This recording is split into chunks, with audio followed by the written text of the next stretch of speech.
అందరికీ నమస్కారం. ఈరోజు సర్దార్ సర్వాయి పాపన్న గౌడు జయంతి. సో ముఖ్యంగా మొట్టమొదటి బహుజన చక్రవర్తి ఈ సర్దార్ సర్వాయి పాపన్న గౌడు. వరంగల్లోని కిలాష్పూర్ రాజధాని కేంద్రంగా ఇతను గోల్కొండ నుంచి ఈ తెలంగాణలోని ఎక్కువ భాగాన్ని పరిపాలించడం జరిగింది. సో మొట్టమొదటి బహుజన చక్రవర్తి కూడా.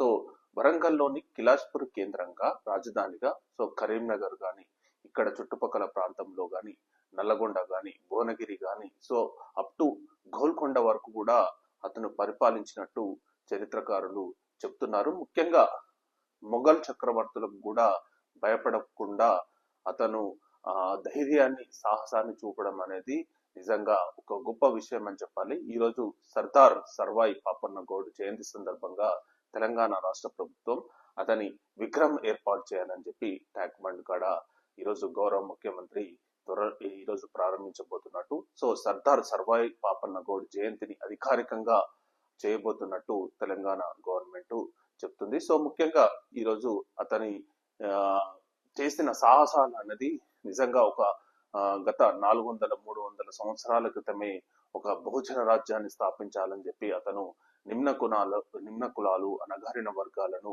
ఏకతాటిపైకి తేవాలన్న ఉద్దేశంతో చాలా ప్రయత్నించినట్టు చెప్తున్నారు. సో మరి ఈరోజు సర్దార్ సర్వాయి పాపన్న గౌడ్ జయంతి సందర్భంగా అతని సేవలను అతని ఆశయాలను కొనసాగించాలని సూచిస్తూ థ్యాంక్ యూ.